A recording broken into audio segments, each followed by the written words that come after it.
Nous avons tous besoin dans notre vie de quelqu'un sur qui compter dans les moments forts, de quelqu'un de confiance, quelqu'un qui nous connaît bien, quelqu'un qui nous accepte tel que nous sommes, quelqu'un qui veut toujours notre bien, un bras droit en fait. Dans l'épisode du jour, nous allons converser au sujet d'un des meilleurs bras droits mentionnés dans ton Coran.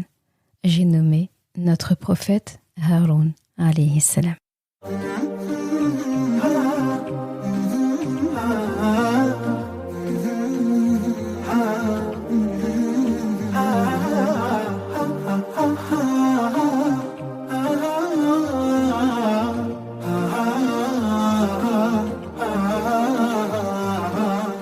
Bienvenue sur Coran de ton cœur, le podcast qui t'aide à reconnecter ton cœur à ton Coran. Je suis Zeynep et je suis passionnée par les deux médecines indispensables à toute vie sur Terre, celle de l'âme et celle du corps. Je suis donc enseignante de Coran et interne en médecine générale. Voilà plus de 10 ans maintenant que j'enseigne aux femmes à lire, à apprendre, à comprendre et surtout à vivre leur Coran au quotidien en reconnectant leur cœur au Coran. Car oui, j'ai la ferme conviction qu'un cœur connecté au Coran est capable de redistribuer à tous les organes du corps l'amour pour Allah, l'envie de lui plaire et d'agir dans le bien. C'est pourquoi à travers ce podcast, je compte redonner chaque semaine un nouveau souffle à divers pans de ta vie au regard de ton Coran. Prends ce temps pour toi et belle écoute. بسم الله الرحمن الرحيم اذهب إلى فرعون إنه طغى قال رب اشرح لي صدري ويسر لي أمري واحلل عقدة من لساني يفقه قولي واجعل لي وزيرا من أهلي هارون أخي اشدد به أزري وأشركه في أمري كي نسبحك كثيرا ونذكرك كثيرا إنك كنت بنا بصيرا قال قد أوتيت سؤلك يا موسى. Rends-toi auprès de Pharaon, car il a outrepassé toute limite. Il, Moussa, dit « Rabbi, ouvre-moi ma poitrine et facilite-moi ma mission. Aidez-nous un nœud sur ma langue, afin qu'il comprenne mes paroles, et assigne-moi un assistant de ma famille, Haroun, mon frère. Accrois par lui ma force et associe-le à ma mission, afin que nous te glorifions beaucoup, afin que nous t'invoquions beaucoup. Et toi, certes, tu es très clairvoyant sur nous. Il, Allah, dit, ta demande est exaucée, ô Moussa. Surat Taha, ayah 24 à 36. Assalamu alaikum wa rahmatullah. Je suis très contente de te retrouver pour un épisode que j'ai nommé Ces hommes, le prophète Haroun, alayhi salam, un bras droit dans son excellence. Donc on a déjà eu des épisodes par le passé où justement ça commençait, donc le titre commençait par Ces hommes, avec une exclamation, ces femmes avec une exclamation, et à chaque fois avec un modèle en fait, féminin ou masculin du Coran, de la Sunna, où il est très intéressant de tirer des leçons par rapport à leur parcours de vie. Et là, j'ai choisi d'évoquer un prophète auquel je pensais depuis longtemps pour ce genre de série d'épisodes, et c'est le prophète Haroun alayhi salam.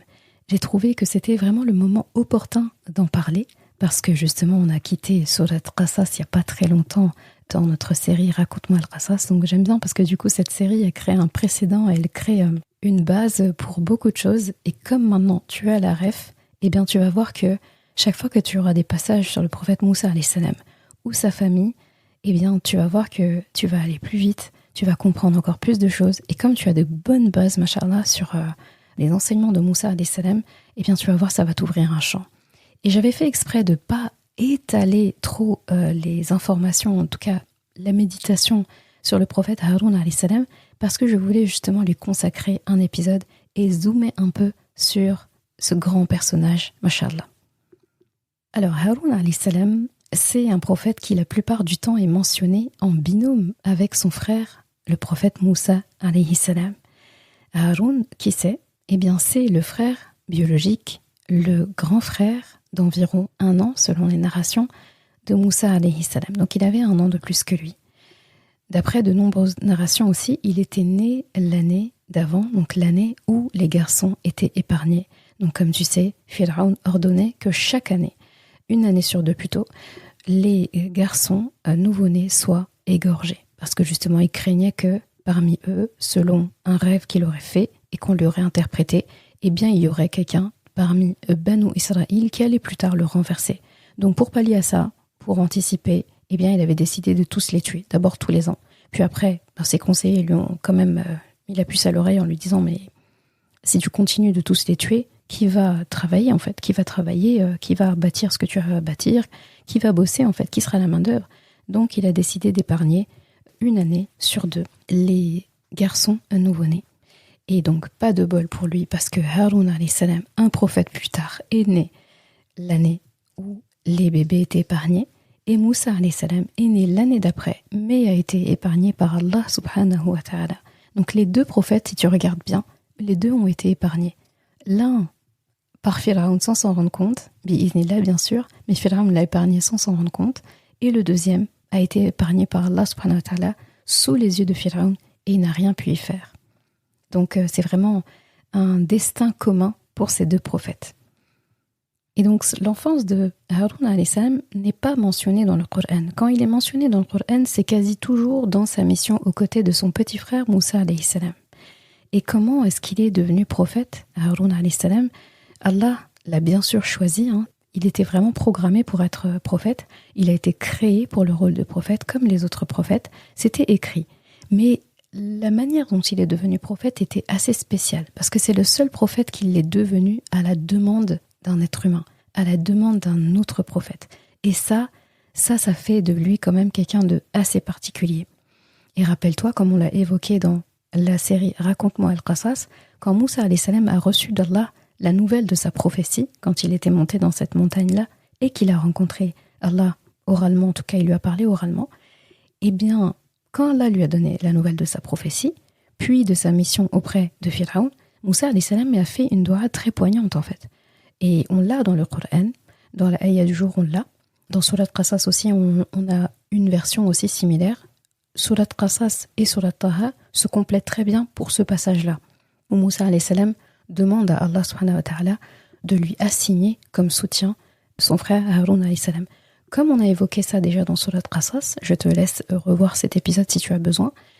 Là, je vais aborder Surat Taha qui en parle parce que ça va te compléter justement ce qu'on a vu par rapport à Surat Qasas. Et là, c'est un peu plus complet dans un sens par rapport justement à sa demande. Et donc, il dit expressément à Allah, après avoir proféré la fameuse doua qui est très connue lorsqu'on doit faire un discours, lorsqu'on veut faciliter des choses, lorsqu'on fait un examen, lorsqu'on s'inquiète pour quelque chose. Rabbi shrah li sadri wa yassir li amri wahlul 'uqdatan min lisani yafqahu qawli. C'est une doua à apprendre par cœur. Ça faut même pas hésiter. Donc c'est la doua qui va commencer de la ayah 25 à la ayah 28 à apprendre par cœur sur la Taha. Et donc après ça, il dit directement Allah, donne-moi un soutien en fait. Il demande donne-moi un soutien infaillible parmi ma famille. D'accord? Donc il dit waj'alni waziran min ahli. Wazir, c'est vraiment un soutien, un assistant, un auxiliaire, quelqu'un en fait en qui on peut avoir confiance. Quelqu'un en qui je peux avoir confiance, comme il dit. Et là, il dit Haroun akhi. Donc Haroun, mon frère. Là, il faut imaginer quand il dit ça, qu'il s'exclame limite. C'est comme s'il disait donne-moi quelqu'un de ma famille en qui je peux avoir confiance. Et là, il dit Haroun, mon frère. C'est comme si tout d'un coup, en fait, il réalisait, il se rappelait immédiatement, parce que là, la scène se passe très vite. Encore une fois, toujours dans la métaphore avec Surat Qasas, c'est très visuel ce genre de scène. Et Allah nous aide avec ça, à travers une ponctuation, une intonation aussi dans le tajwid, peu de mots finalement. Haroun akhi, Haroun, mon frère. Il n'y a pas de verbe, il n'y a pas de Haroun, virgule, mon frère. Comme pour dire, mais oui, Haroun. Donc là, il faut que tu imagines, c'est comme s'il était en train de dire, donne-moi un assistant dans ma famille. Tout de suite, il pense, ah, Haroun, mon frère. Tu vois, c'est comme ça que tu dois le lire dans ta tête. Genre, c'est comme s'il dit, mais il est parfait pour ce rôle. Haroun, mon frère. D'accord? Et il dit, ushdud bihi azri. D'accord? Donc, azri, ça veut dire, donc il dit, renforce-le renforce-moi, par son biais, en fait, il faut que tu me renforces, d'accord? Et là, il dit Azri. Azri, c'est, quand on parle de Azri, c'est le dos, c'est la force, c'est le renfort. Donc, il utilise la métaphore du dos, du renfort, en gros, quelqu'un qui assure mes arrières, quelqu'un sur qui je peux me reposer, parce que le dos aussi, quand on parle de dos, c'est à la fois la force, parce qu'on porte quelque chose sur le dos, c'est ça qui est beau. Il a utilisé un très beau mot, parce que c'est un mot qui peut être compris de manière très complète. Quand on parle du dos, le dos, il y a la colonne vertébrale, c'est ce qui maintient en fait, c'est ce qui maintient tout. Il parle du dos à la fois pour dire quelqu'un sur qui je vais pouvoir me reposer, parce qu'on est d'accord que quand on veut se reposer, on s'adosse contre quelque chose. Par exemple, tu t'adosses contre un tronc d'arbre si tu es assis en pleine nature. Tu t'adosses sur un siège, tu t'adosses sur un dossier. Donc, s'adosser pour maintenir le dos. Et on parle aussi de bien se positionner. Une bonne posture, c'est aussi un dos qui est maintenu correctement et bien droit. Donc là, c'est dans le sens où il va venir me fortifier. Et le dos, c'est aussi cette partie du corps qui est tellement robuste, qu'on muscle régulièrement en fait, qu'on sollicite régulièrement malgré nous, et qu'on utilise pour porter des charges lourdes, pour porter des choses. Quand on porte quelqu'un sur le dos, on porte un sac à dos, on porte des vêtements aussi sur le dos. En fait, le dos, c'est à la fois quelque chose qu'on utilise pour se reposer sur quelqu'un ou quelque chose, et c'est aussi une partie du corps qu'on utilise aussi pour renforcer le reste. Je soutiens ce sac à dos. Je soutiens mon enfant quand il monte sur mon dos. Donc tu vois, c'est dans les deux sens. C'est comme s'il disait, je veux Haroun comme renfort pour me renforcer.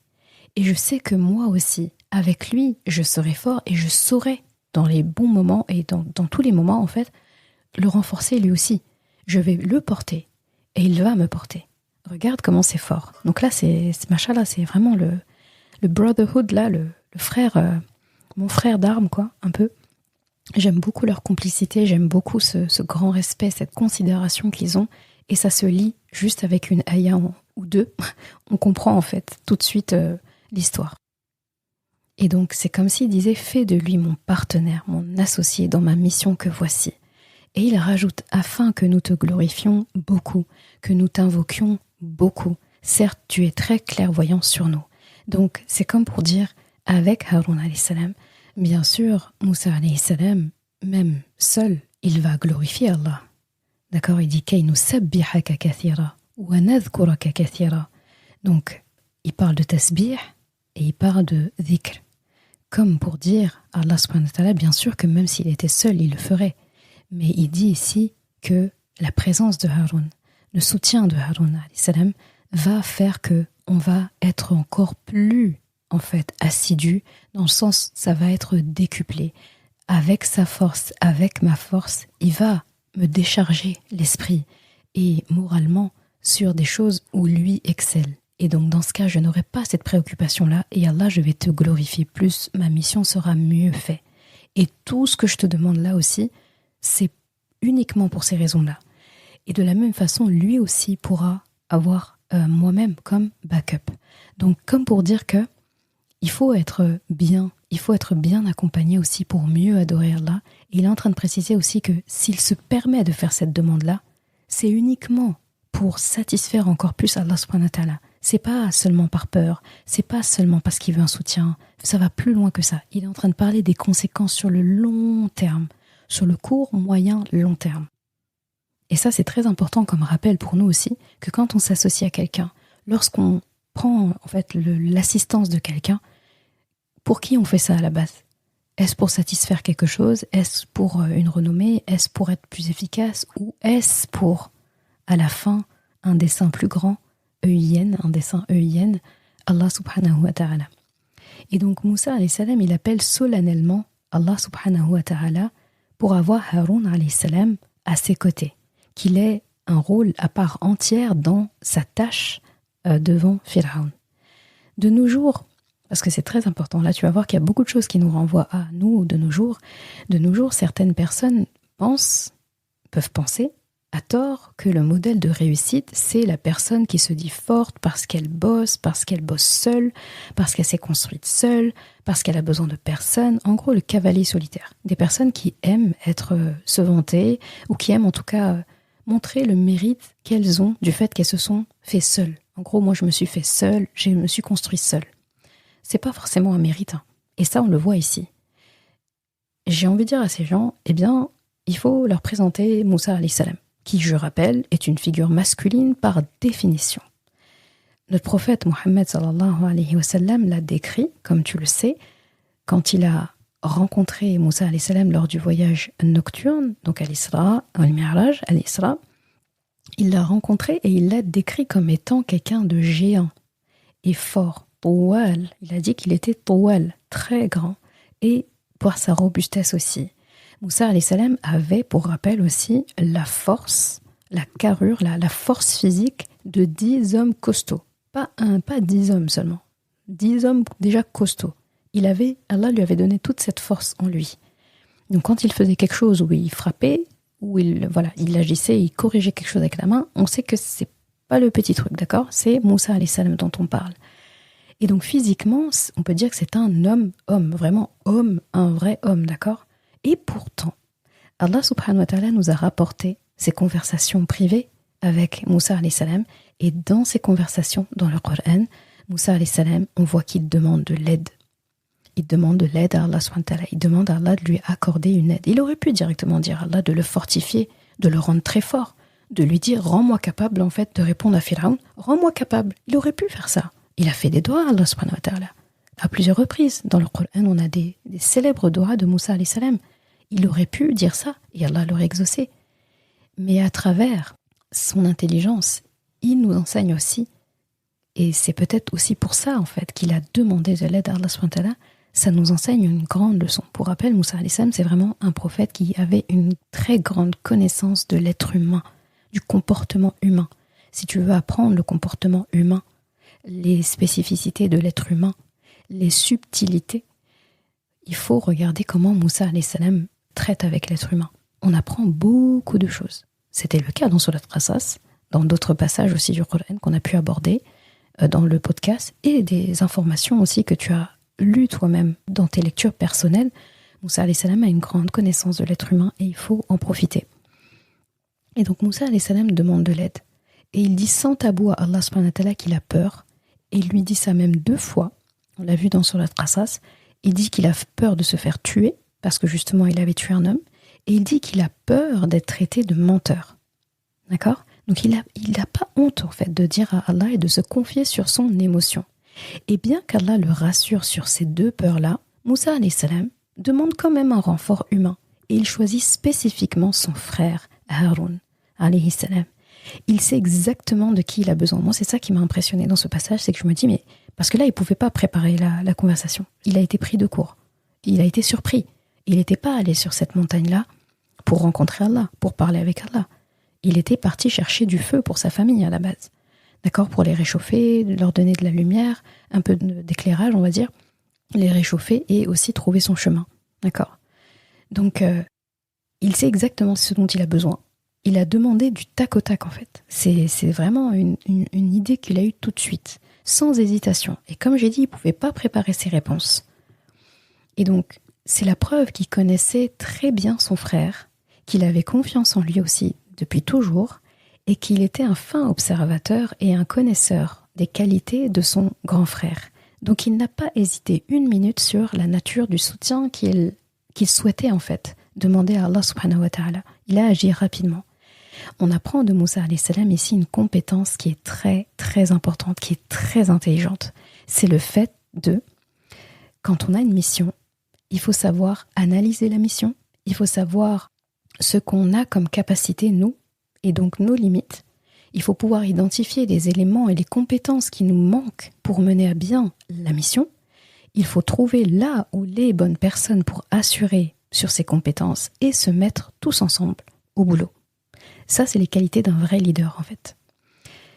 Demander de l'aide, du renfort, exprimer une émotion, telle que la peur, comme Moussa alayhi salam l'a fait, c'est pas en contradiction avec l'idée de leadership ou avec l'idée du courage. c'est encore moins en contradiction avec la masculinité, on en parle beaucoup aujourd'hui, avec la virilité, notamment celle d'un homme bien sûr. Bien au contraire, c'est un signe de maturité. Si on confie nos craintes à la bonne personne, si on recrute là où les bonnes personnes pour assurer les tâches en question, c'est ça la maturité. Et c'est ça le vrai leader. C'est celui qui sait reconnaître. Dans Surat Al-Qasas, que tu connais plutôt bien maintenant, Mashallah, on a une information supplémentaire par rapport à la demande de Moussa alayhi salam. Ça, on l'a évoqué. Il dit, et Haroun, mon frère, donc ça vient compléter ce qu'on avait dit, c'est pour ça que je te le rappelle ici, parce que ça peut être bien de mettre les deux ensemble. Il dit, et Haroun, mon frère, est plus éloquent que moi. Envoie-le donc avec moi comme auxiliaire pour déclarer ma véracité. Je crains vraiment qu'il ne me traite de menteur. Allah dit, nous allons par ton frère fortifier ton bras et vous donner des arguments irréfutables.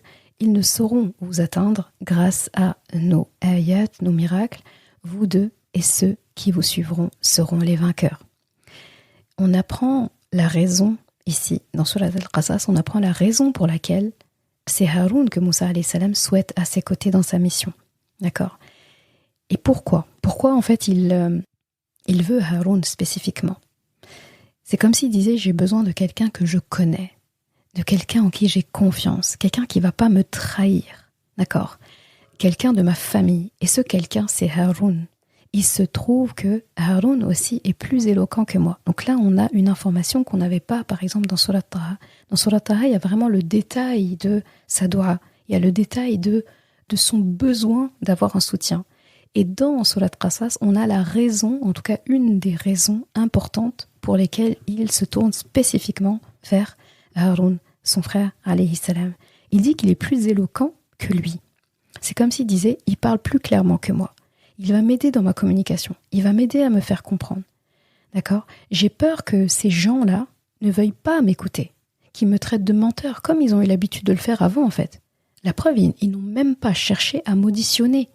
Quand j'ai commis ce que j'ai commis, quand on a dit, on m'a accusé d'avoir tué comme ça un homme, comme s'il n'y avait pas eu de raison, ils n'ont pas cherché à m'auditionner avant que je ne fuis l'Égypte, il y a des années.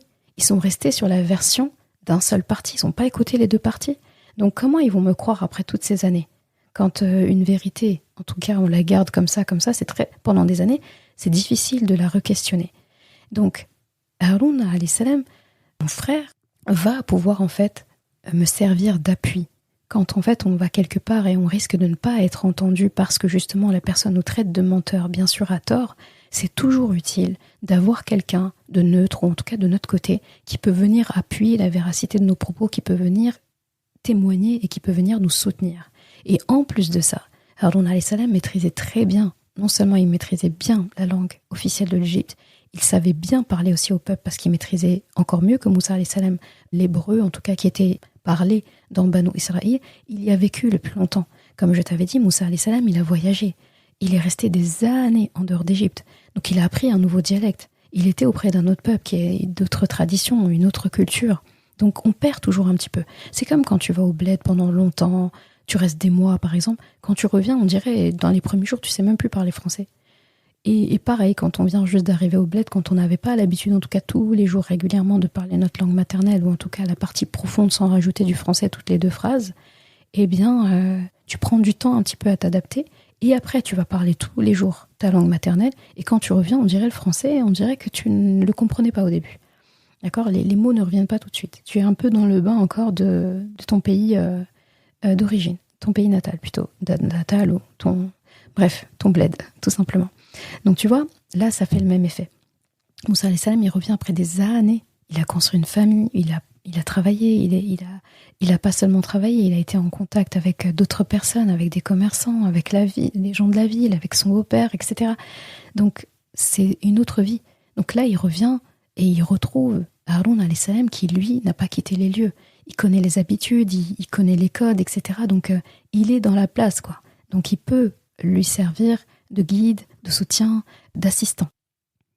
Et donc, à l'issue de tout ça, juste à cette demande-là, Allah subhanahu wa ta'ala l'a exaucé, sans condition. Il le dit, donc, ta demande est exaucée, ya Moussa. Ça aussi, j'aime trop comment Allah subhanahu wa ta'ala prend soin du prophète Moussa alayhi salam. Il n'a pas cherché à questionner sa peur, à lui dire mais il faut pas avoir peur, ou à lui dire c'est pas légitime, ou à lui dire mais comment tu oses aussi me demander, parce que dans un autre passage, il demande carrément envoie Haroun à ma place. Là, c'est comme s'il lui disait, il aurait pu, plutôt lui dire pourquoi, en fait, je t'ai dit d'y aller toi. Pourquoi est-ce que tu me demandes quelqu'un d'autre? Et même si cette personne y va avec toi, pourquoi tu n'y vas pas tout seul? Allah n'a pas questionné. En fait, il a vraiment respecté les émotions présentes de son prophète à ce moment-là, pour le rassurer, pour qu'il mène à bien sa mission. Eh bien, il a accédé à sa demande. Parce qu'en plus de ça, c'était déjà dans le plan. C'est ça qui est beau. Donc Moussa alayhi salam a été le levier pour que Haroun alayhi salam devienne prophète, mais Haroun alayhi salam était déjà programmé pour l'être. Ça, c'est une subtilité du destin. Et donc il lui dit, on va te donner le support nécessaire et on va vous accorder à tous les deux sultanan fala yasiluna ilaykuma. On va vous donner à tous les deux une grande autorité, tous les deux. Vous allez tous les deux devenir prophètes à compter d'aujourd'hui pour la même mission. Pour la même mission. Et ils ne pourront plus vous atteindre désormais, parce que j'ai posé mon veto. On apprend par cette conversation que Haroun alayhi salam est sans aucun doute mature, intelligent, pieux et éloquent, et bien d'autres choses. Les narrations disent de lui qu'il était vraiment ce qu'on pourrait dire aujourd'hui un speaker. Il était éloquent en public, il savait parler aux foules, il savait les convaincre, et ça c'est un atout majeur. Il y a une morale ici pour nous, jusqu'ici en tout cas, très intéressante. C'est que vouloir faire de ce monde un monde meilleur ne repose pas tant sur ce dont on est capable de faire et ce qu'on n'est pas capable de faire, mais ça repose surtout, aussi et surtout, sur notre capacité à comprendre, à identifier, à reconnaître les talents singuliers qu'ont les autres et se garder d'être arrogant et de refuser d'admettre les talents des autres, de refuser d'admettre que l'autre est bon dans un domaine où moi, je ne le suis pas. C'est là tout l'art et la manière d'un leader, de quelqu'un qui veut le bien pour la collectivité.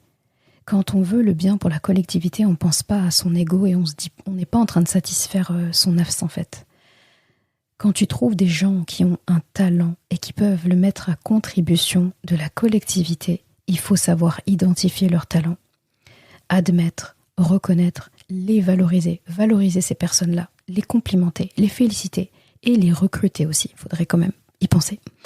Et à la fin, on doit comprendre que on n'est pas en compétition. On n'est pas en compétition. On est dans la même équipe, dans le chemin, dans le droit chemin, al-huda. D'accord, ça aussi c'est une notion que tu connais bien maintenant. Al-huda, la guidée. C'est la même team, la même équipe. C'est la team du Coran. C'est celle qui veut rendre Allah fier. C'est la team de Muhammad sallallahu alayhi wa sallam. Et donc on n'a pas de temps à perdre dans les enfantillages, dans les comparaisons, dans les coups bas, les messes basses, l'orgueil, les préjugés, les insécurités et compagnie. Vraiment on n'a pas le temps. On n'a pas le temps. Mais on choisit plutôt de se reconnaître mutuellement dans nos forces. On se facilite entre nous, suivant nos forces aussi, pour pousser la mission à son maximum, à ses pleines capacités. C'est ça l'intelligence, et c'est ça un leader. Moussa alayhi salam, encore une fois, tu vois, il n'a pas fini de nous apprendre la vie, et il a très vite identifié son frère comme étant compétent dans sa mission. Il a une compétence, des compétences à contribution, alors il n'a pas hésité à dire à Allah subhanahu wa ta'ala qu'il le veut à côté de lui. Et il a demandé à son Rabb directement, au chef des chefs, directement. Donc, il est allé droit au but. Et tu as vu, Haroun alayhi salam est plus âgé que Moussa alayhi salam. Moussa alayhi salam est donc son petit frère. Mais on ne sent jamais, à aucun passage où Haroun alayhi salam est mentionné dans le Coran, on ne le sent jamais menacé par son petit frère. On sent jamais qu'il se sent moins important que lui. Pourtant, c'est Moussa alayhi salam qui a le lead. C'est Moussa alayhi salam qui est à la tête de la mission. C'est lui qui dirige, c'est lui qui donne les ordres. C'est lui qui va parler à Allah à chaque fois, toujours en haut d'une montagne, la première fois pour recevoir sa mission, une autre fois pour recevoir la Torah. Haroun alayhi salam a compris que chacun a sa contribution. Lui et son frère travaillent tous les deux au service d'Allah, tous les deux au service de la vérité, tous les deux au service de la communauté. Il a compris qu'il n'y avait pas de compétition. Il y a un autre passage que j'aime beaucoup, c'est dans Surat A'raf, où Allah nous parle d'une autre tâche que Haroun alayhi salam a menée et qu'il a menée à bien. En fait, il avait été mandaté par Moussa alayhi salam pour assurer la direction du peuple pendant que Moussa alayhi salam est parti au rendez-vous fixé par Allah subhanahu wa ta'ala en vue de recevoir les commandements donc de la Torah. Et donc ce passage-là dans Surat A'raf, donc c'est cette ayah, et nous donnâmes à Moussa rendez-vous pendant 30 nuits, et nous les complétâmes par 10, de sorte que le temps fixé par son Rabb se termina au bout de 40 nuits. Et Moussa dit à son frère, « Remplace-moi auprès de mon peuple, et agis en bien, et ne suis pas le sentier des corrupteurs. » Donc Moussa alayhi salam s'est absenté pendant 40 nuits, et pendant son absence, il a demandé à Haroun alayhi salam de guider le peuple, de rester surtout, de rester disponible, de rester vigilant, de ne surtout pas laisser son peuple en fait, de ne pas l'abandonner et voilà, de ne pas suivre aussi les corrupteurs. Parce qu'il savait qu'il y allait en avoir. Pendant son absence, malgré l'assiduité de Haroun alayhi salam, le peuple commet quand même le shirk. Et ils ont fabriqué donc un veau d'or qu'ils se sont mis à adorer, qu'ils ont pris comme idole sur recommandation des semeurs de troubles, les corrupteurs parmi Banu Israël justement. Et quand Moussa alayhi salam redescend de la montagne et voit cette scène d'horreur, tout simplement d'horreur, eh bien Surat A'raf nous raconte sa réaction à Moussa alayhi salam, c'est dans la ayah 150. Et écoute bien, donc ici on apprend dans cette ayah qui est la suivante, et lorsque Moussa retourna à son peuple, fâché, attristé, il dit, vous avez très mal agi pendant mon absence. Avez-vous voulu hâter le commandement de votre Rabb ? Il jeta alors les tablettes et prit la tête de son frère en la tirant à lui. Je ne sais pas si tu imagines la scène. Moussa alayhi salam, on sait que quand il vit ses émotions, il les vit sans faire semblant. Donc par colère. Et d'abord il est triste en fait, il est hyper triste. Sa tristesse se traduit en colère. Sa colère le pousse à jeter carrément les tablettes en fait, les tablettes où il y a la Torah, les commandements d'Allah, il est tellement fâché qu'il les jette sur ce veau d'or et détruit le veau d'or en même temps. Donc t'imagines, et Allah restitue la scène sans le blâmer. Tu verras pas dans les ayahs suivantes qui dit à Moussa, pourquoi t'as jeté les tablettes ? Moi je te donne des tablettes, toi tu les jettes. C'est la parole d'Allah qui est dedans. Moussa alayhi salam les a jetées, il était tellement en colère. Mais Allah subhanahu wa ta'ala nous fait comprendre qu'ici, on n'a pas à juger Moussa alayhi salam sur son comportement. N'importe qui ici, on en avait parlé dans Surat Qasas, n'importe qui ici, dans cette scène-là, parmi nous, à la place de Moussa alayhi salam, je pense que c'est pas seulement jeter des tablettes qu'on va faire. On va tous les condamner en fait. On va tous les jeter en prison, ou on va appliquer la peine de mort, je crois.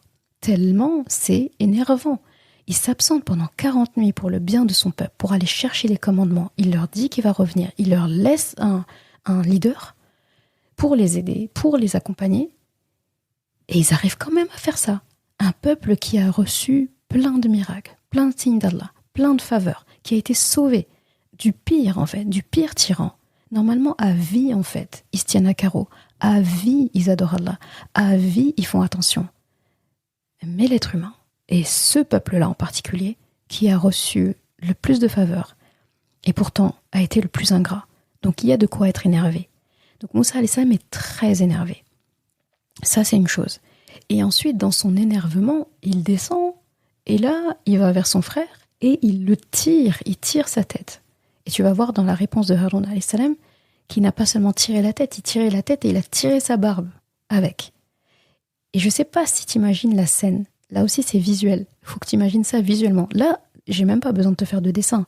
Allah veut que tu imagines la scène. Donc il précise, sinon il aurait dit il l'a tiré, ou il aurait dit il l'a attrapé. Mais il précise, il l'a tiré par la tête. Et on précise aussi dans les paroles de Haroun alayhi salam qui dit ne me tire pas par la tête, ne me tire pas par la barbe.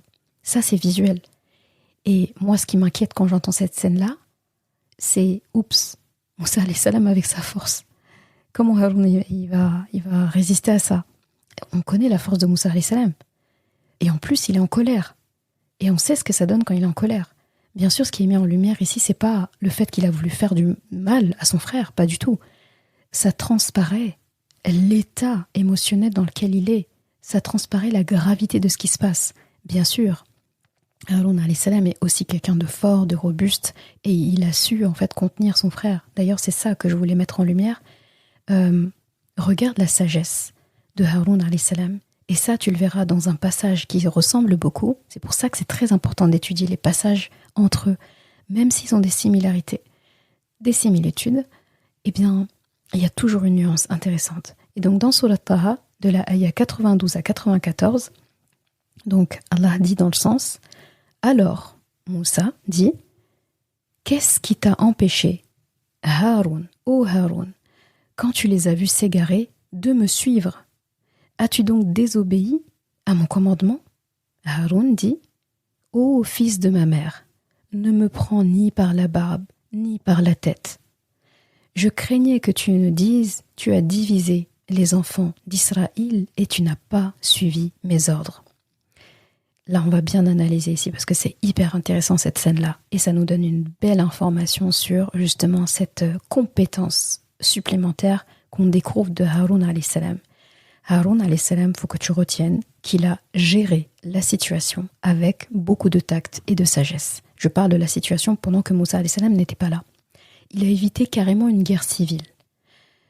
Le veau d'or était un moindre mal en attendant le retour de son frère avec les commandements et la marche à suivre. Sans la sagesse et le calme de Haroun alayhi salam, les choses auraient été pires. Donc là, je ne vais pas rentrer dans les détails, mais le peuple, en fait, était parti en cacahuète, carrément. Et donc, ils étaient déterminés à faire ce qu'ils ont à faire. Ils ont menacé Haroun alayhi salam de ça. Il y avait quand même des divisions qui commençaient à se faire, des idées, etc. Et Haroun alayhi salam a décidé de ne pas, c'est pas de ne pas les confronter, mais justement, il a décidé d'agir pour la collectivité. Ce qui était en train de commencer à se faire, c'est une guerre civile, donc une guerre interne. Et ils sont beaucoup. Moussa alayhi salam n'est pas encore revenu. Ils n'ont pas encore reçu les commandements. Et c'est ça qu'ils attendaient justement pour avoir des règles de vie, pour savoir comment agir. Il faut se dire que c'est un peuple qui est comme un peu novice, comme des enfants nouveau-nés. Ils ont vécu dans la tyrannie pendant des années, des siècles, des générations. Ils ont perdu les repères. Maintenant, ils goûtent à une certaine liberté. Et en même temps, pas tout à fait, parce qu'ils n'ont pas encore de terre pour eux. Donc, ils sont dans une phase pas évidente. D'accord ? C'est vraiment pas évident. Ils doivent réapprendre à vivre normalement. Ils doivent réapprendre les basiques. Moussa alayhi salam est parti pour ça. 40 nuits, ça passe plutôt vite quand même, par rapport à des siècles de vie. Eh bien, ils n'ont même pas pu attendre ces 40 nuits-là.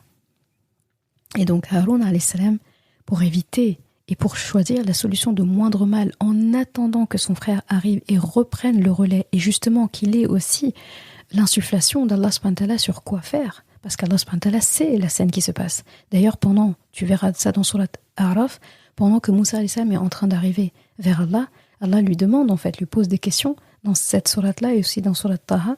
Il lui demande en fait comment t'as laissé ton peuple et tout. Et Moussa alayhi salam, très content, très fier de dire « Je suis venu à toi, je suis venu pour les commandements. » Et Allah lui annonce en avance « Ton peuple est en train de faire n'importe quoi quelque part. » D'accord ? Donc Moussa alayhi salam, il est déjà un peu prévenu qu'il va revenir et il va trouver des épreuves.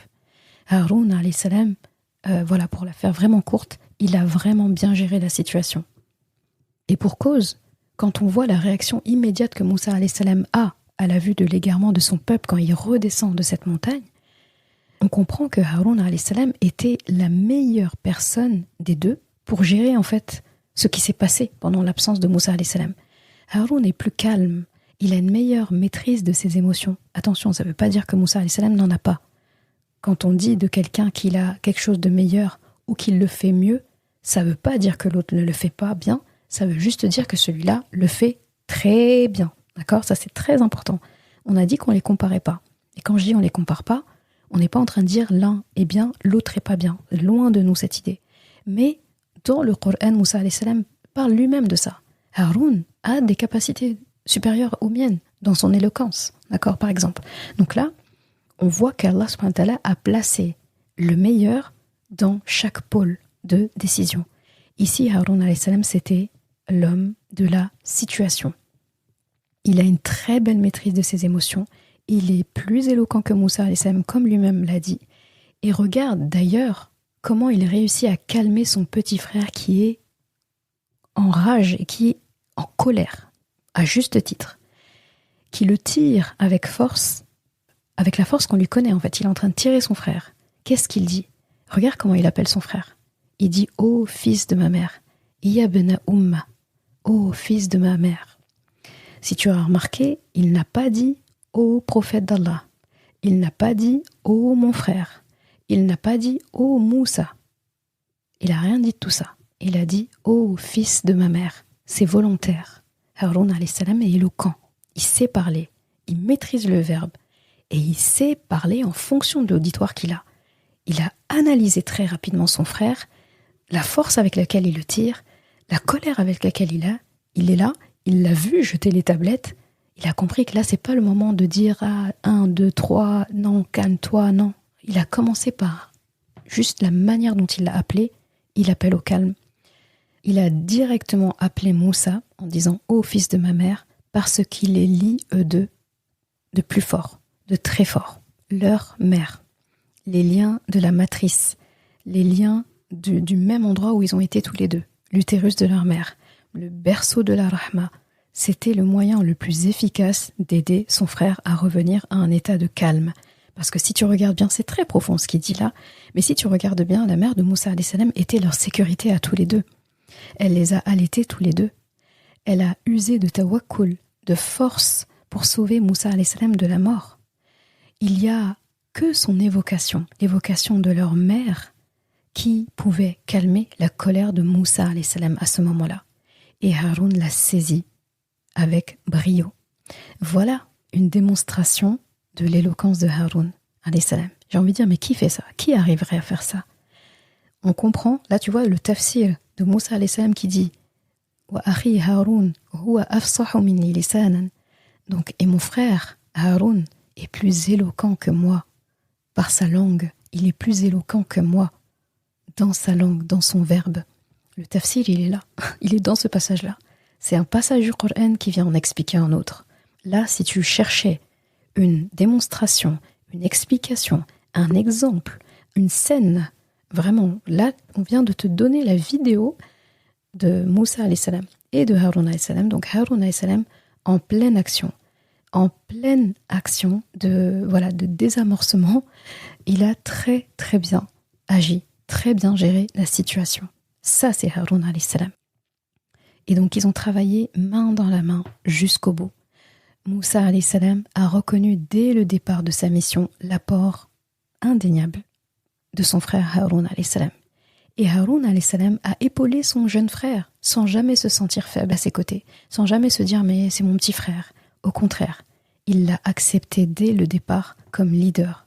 Il a priorisé le bien de la communauté. Il a prouvé à maintes reprises que son frère a eu raison de demander à Allah subhanahu wa ta'ala de faire de lui un prophète avec lui.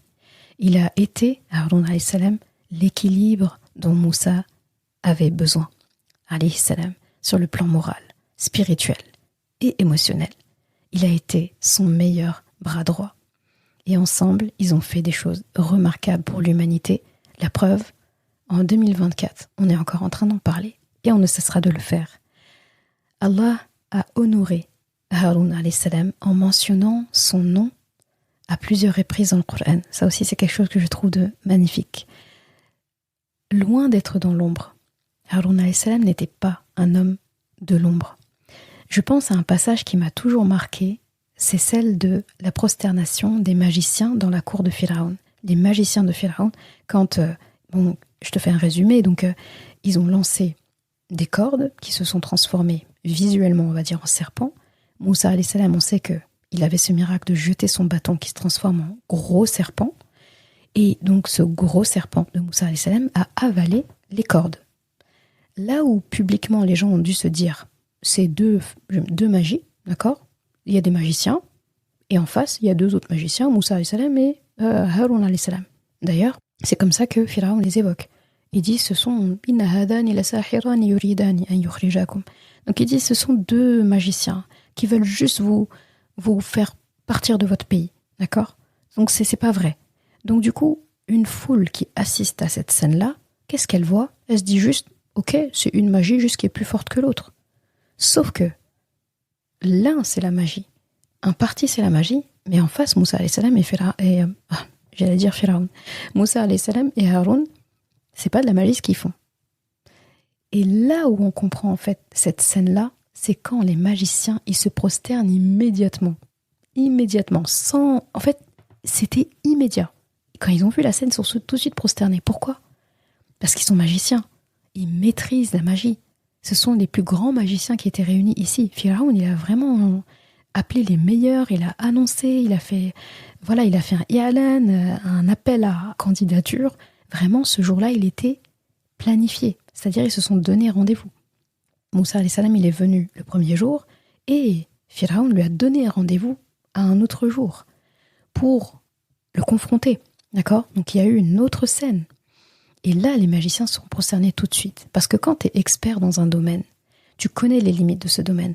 Donc quand tu vois plus fort que toi, tu sais le reconnaître. Là où quelqu'un qui n'est pas du domaine, il ne saura pas. C'est-à-dire tout le monde est pareil. Moi, par exemple, je ne m'y connais pas en voiture, je ne m'y connais pas en football, par exemple, je ne m'y connais pas dans certaines matières.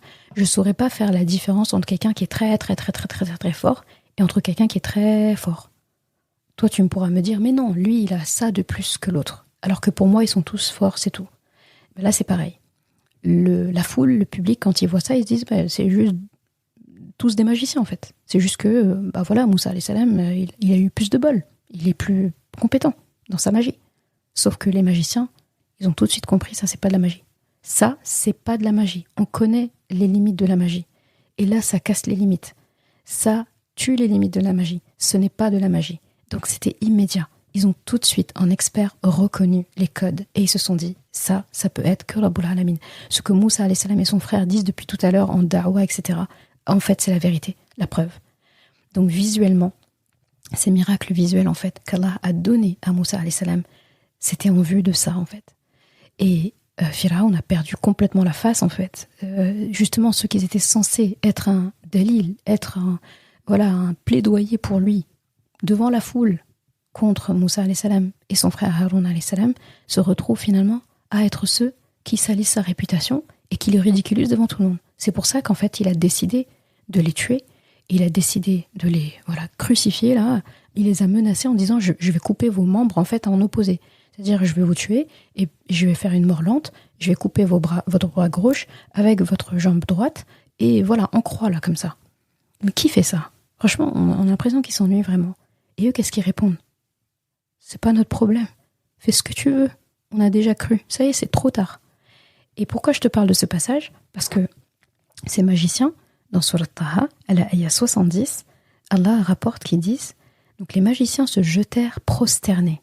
Ils dirent, nous avons foi en le Rabb de Haroun et Moussa. Donc ici, فَأُلْقِيَ السَّحَرَةُ سُجَّدًا فَقَالُوا آمَنَّا بِرَبِّ هَارُونَ وَمُوسَى. Et dans un autre passage, dans Surat Shu'ara, c'est à peu près le même verset, la même ayah, sauf que c'est inversé. Ils disent, donc, Rabbi Moussa wa Haroun. Donc, dans le premier passage, Surat Taha, les magiciens disent le Rabb de Haroun et de Moussa. Donc, Haroun est cité en premier, alors que dans Surat Shu'ara, c'est Moussa qui est cité en premier, alayhi salam. Si tu regardes bien, ce qui est important de retenir, c'est qu'ils sont cités ensemble par les magiciens. Les magiciens, ils les dissocient pas. Ils les mettent ensemble. D'accord? Haroun et Moussa. Moussa et Haroun. C'est eux deux. Donc Allah, vraiment, quand il dit « je vous envoie tous les deux », c'était jusqu'au bout. C'est-à-dire que même aux yeux des gens, ils les ont perçus comme une team. Ils n'ont même pas réussi, en fait, à se dire « c'est lui qui est le plus fort, c'est lui qui est le moins fort, c'est lui qui est le lead, c'est lui qui fait ça, c'est lui qui est compétent dans ça ». Non. En fait, Allah a fait d'eux un blocus. Devant les gens, ils apparaissaient comme exactement la doua de Moussa alayhi salam, wazir, exactement comme la doua de Moussa alayhi salam, azr, azri, ushdud bihi azri. Chacun était un dos pour l'autre. Chacun était vraiment une muraille pour l'autre. Et extérieurement, c'est ce que les gens ont vu. D'accord ? Les magiciens, c'est ce qu'ils ont vu. Et donc, ils sont cités à chaque fois ensemble. Et ici, les magiciens les citent ensemble alors que c'est Moussa alayhi salam qui s'adresse à Pharaon et à sa cour. On n'entend pas finalement Haroun alayhi salam s'exprimer. Ils arrivent ensemble, mais à chaque fois, c'est Moussa alayhi salam qui parle. À chaque fois, on entend Qala, Qala. Donc, Qala, il dit, en parlant de Moussa alayhi salam, et Pharaon dit.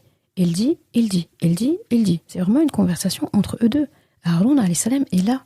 On pourrait presque se dire, mais pourquoi est-ce qu'il ne parle pas ? C'est de lui qu'on parlait quand on parlait d'éloquence.